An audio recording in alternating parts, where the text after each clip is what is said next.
Are you a financial advisor who would like to work with more doctor clients? Today, I'd like to share with you the 5 mistakes that financial advisors commonly make and how you can avoid them. My name is Dr. Vicki Rachner, and for the past decade, I've been helping financial advisors accelerate their growth by attracting, engaging, and serving more doctor clients. So let's dig into today's content. Mistake number 1, fail to deliver an appealing message. Getting doctors to pay attention to retirement planning is sort of like getting your kids to eat their broccoli. It's good for them. They should be doing it. But the reality is that many don't. When doctors were asked about their retirement preparedness, about half reported that they were behind in retirement planning. And that percentage stays around the same year after year, which means that the awareness alone is not enough to inspire action. All right, so what do smart parents do? They sneak the vegetables into things that kids like. In a similar way, you too can focus on what doctors really want. So, to show you what happens when you deliver an unappealing message, let me share an episode from one of my favorite shows, Shark Tank. A doctor went into the tank to get funding for his company selling synthetic cadavers. This was a billion-dollar industry. The doctor had already had millions of dollars in sales. The sharks were all engaged, and I thought, this guy is going to get a 5-shark deal. But then the questions started. Tell us about your revenue. Tell us about your profitability. And there on national TV, this doctor actually said, well, I suppose I could be making a lot of money if I wanted to, but that's really not what's important to me. Making a difference is what's important to me. And with that answer, 4 sharks were out. He got a deal with Robert Herjavec that fell apart in a couple of weeks. Now, what was the problem?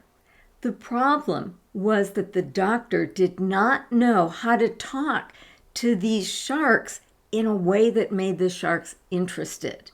The sharks wanted to hear, I'm going to take such good care of your money and the money is going to grow. So when you talk with doctors, it's sort of like you go onto another reality show. Let's say Surgeon's Lounge.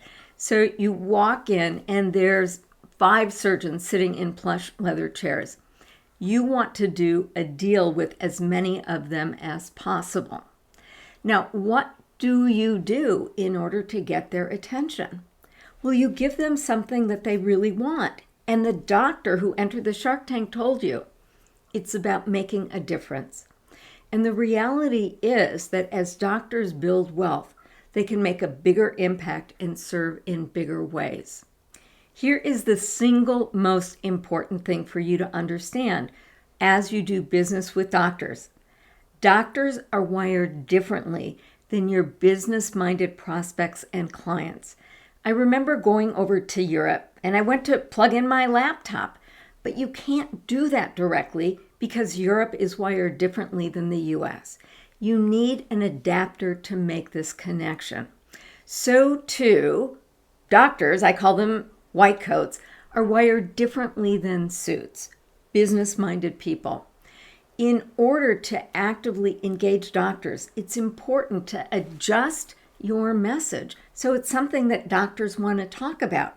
It's important that you adapt your message so that doctors are going to pay attention to you. Now, the threshold for paying attention just got lowered with all the terrible T's, the tariffs and the taxes and the market tumbles. Still, you cannot approach a physician or a dentist with the same pitch that you offer a business owner. Mistake number 2 is the failure to fit in. Doctors behave like tropical fish. They tend to congregate together and then swim together under the direction of the leader. And they do it for the same reason the tropical fish do it. It offers protection against predators. Now look, according to the U.S. Department of Labor Statistics, 20 out of the top 20 earners in the U.S. call themselves doctor. If you're a financial predator, that's a great target for you. Most doctors, myself included, have been victimized by financial predators. So, doctors are trusting of people who are inside and untrusting of people outside. In fact, the rate at which your practice grows is the rate at which you build trust. And the best way that doctors know that they can trust you is that one of their buddies says so. So it's important that you're culturally competent. It's important that you understand how doctors work so that you can conduct yourself like an insider. Let me give you just one quick example. In the world of business, we default to the first name. In the world of medicine, we default to the doctor title. So even if a very close friend were delivering a talk at a medical meeting and I had a question, I would not go up to the microphone and say, "Hey, Edie, great talk, I've got a question." No, I would default to the doctor title. "Dr. Jones, I've got a question about this part of your research." When you conduct yourself like an insider, it's going to accelerate the rate at which you build relationships. And you only need one doctor to tell their buddies, "He's one of us. She's a good apple." Mistake number 3 is the failure to focus. You do not want to be all things to all doctors. You want to focus down on groups of doctors who network together, who share a similar source of financial pain, and who talk with each other. There's a couple of reasons that you want to strategically choose the groups of doctors with whom you work. The first is that once you focus, you're going to get a better understanding about the financial needs of doctors. So early career physicians have much different needs than late career physicians. Employed physicians are different than doctors who have an ownership stake. So when you focus down, you really put your finger on the pulse of what's going on with them. That puts you in a better position to create content that's going to address the specific needs of that group of doctors. But there's a third critical reason you want to focus. You are not just looking for one new doctor client or 5 new doctor clients. Ideally, your goal is to become the go-to guy or go-to gal among groups of doctors who all network together. Once you do that, you achieve what I call escape velocity. And let me give you an example about what that looks like. I had a client who was very, very successful, a financial advisor. And we were working on a new tweak of a campaign that had worked really well for him. And he said, "Dr. Vicki, we're just going to have to pull the plug on that. I have so many new doctor clients coming on board. I don't even know how I'm going to onboard all of them, let alone reach out and get more doctor clients." Now that is a nice problem to have, right? So what had happened was that he had become the go-to guy among 3 different groups of doctors. And when anyone entered the circle, the doctors would tell this new person, "You need to go and see this guy." Focus supports that kind of strategic growth. Mistake number 4, move too fast and give up too soon. Now, wouldn't it be great if a doctor attended your webinar or seminar, came up to you afterwards and said, "I'd love to work with you. How can we get started?" Nice fantasy, but that's a little distant from the reality. In fact, I've surveyed my top financial advisors who work with doctors, and I've invited them to think about their top 10 doctor clients. How many encounters did they have with those doctors before that doctor actually became a client? And the answer is between 6 and 10 contacts. Now, these are top financial advisors. This had nothing to do with the skill of the advisor. It had to do with doctors' natural behavior. So as you approach relationship building with doctor prospects, imagine that you are courting them so that they will commit to you in a long-term relationship. And by the way, once they choose a financial advisor, they've pretty much chosen for life. So right now, there are all sorts of doctors out there looking for financial leadership. Why? It's because of all of the circumstances that are really worrying them. But once they've chosen, they have chosen. You will want to rush things along, right? You will want to make this happen as soon as possible.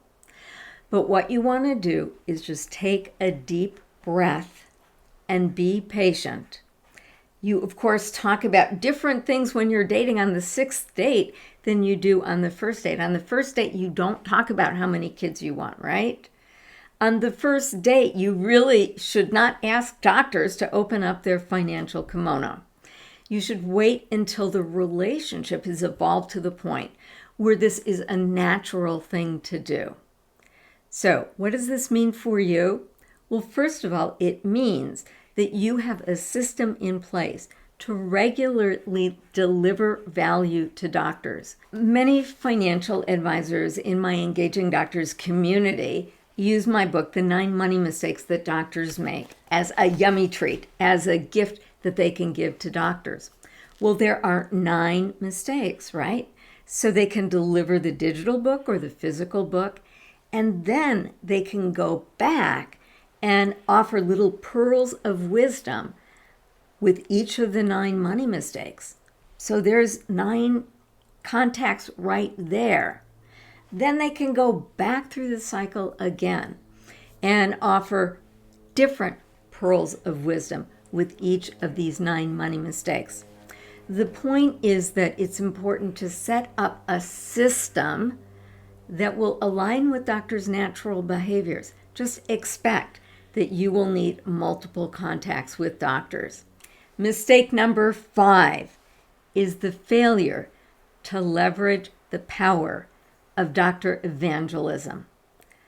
The most influential person in a doctor's life is another doctor. Let me tell you the story about how I found my financial advisor. One day, I got a big check. I went to my buddy Bob and I said, "Bob, I got a big check. What do I do?" He said, "Vicki, you need a financial advisor. Go see my guy. He does a good job for me. My wife runs a nonprofit. She said he does a good job for them too." Great. Just based on my trust in Bob, as far as I was concerned, I'd already met my financial advisor. I think he was surprised when we got on the phone, and all I really wanted to know is, where do I send the check? This is the power of doctors influencing doctors. How do you actually get the attention of busy doctors who have a lot to think about? Well, when a doctor opens up the red velvet rope for you, it makes it easier for you to have these conversations. So I strongly encourage you to harness the power of a physician evangelist. Now, what might that look like for you in your practice? Well, it might be that you have an advisory board of doctors and it's on your website. It might mean talking with doctors before you launch a marketing campaign. You could ask your advisory board, "Hey, I'm thinking about offering doctors information about how to do this. What do you guys think?" And you know what? Doctors get excited about the things that they co-create. So if they help you figure out what that next webinar or seminar is going to be about, they are going to promote it. So it's a great way of gaining traction. Let's say that you want to speak with the executive director of a medical association. If you know a doctor, prospect, or client who's already a member, you can ask them, "Hey, what do you think about my taking this offer to the medical association?" They might say something like, "That is a great idea." And then you could say, "Well, could we approach the association together?" And even if the doctor isn't interested in that, when you send an outreach to the executive director, you can say, "Referred by this doctor," and then mention the doctor's name.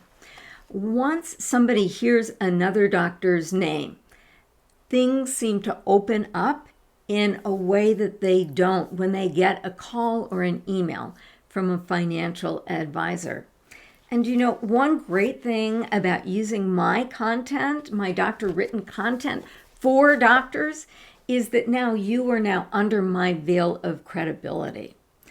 So doctors can, in essence, be your auxiliary sales force.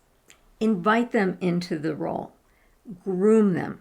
Say, hey, if you're in the doctor's dining room or the surgeon's lounge and you hear doctors asking the question, oh my God, am I ever going to be able to retire?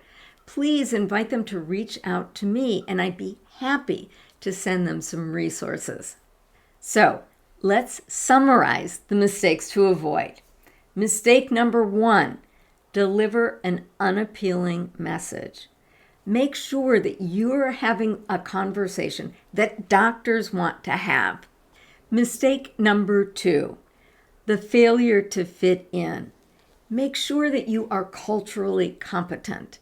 Know doctors' secret handshakes so that they can say, wow, one of us. Mistake number 3, the failure to focus.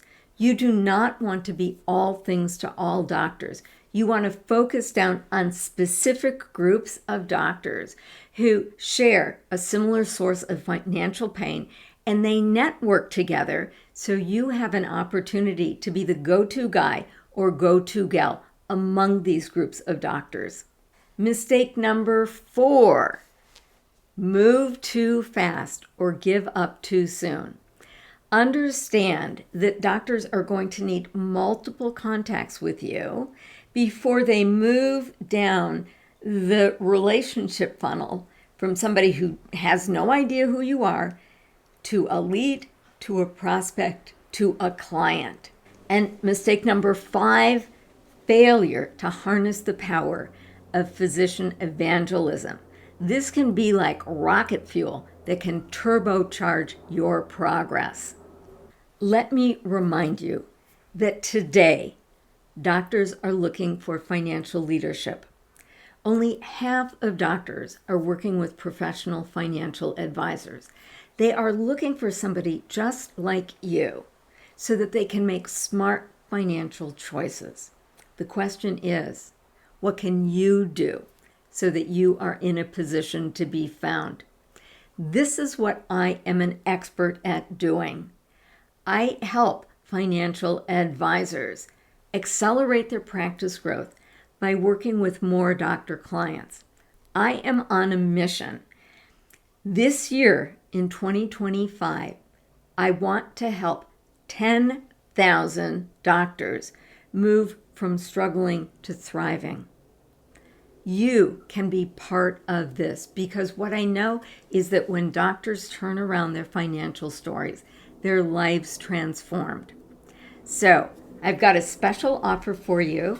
I've got a signature course called the Cracking the Physician Code course. Some people call this medical marketing school. It's what you need to know to build a doctor-friendly practice. I'm going to be delivering this live starting the week of May 20th. If you are serious about serving doctors, I invite you to enroll. I'll leave a link down below this podcast so that you can actually learn more about it. It would be my honor to support you in serving more doctor clients. So I want to thank you so much for your listening ear and your interest.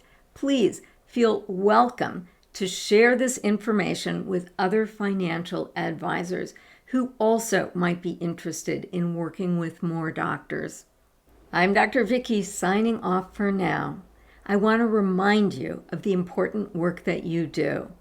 So keep on showing up and standing out and serving well. You are appreciated.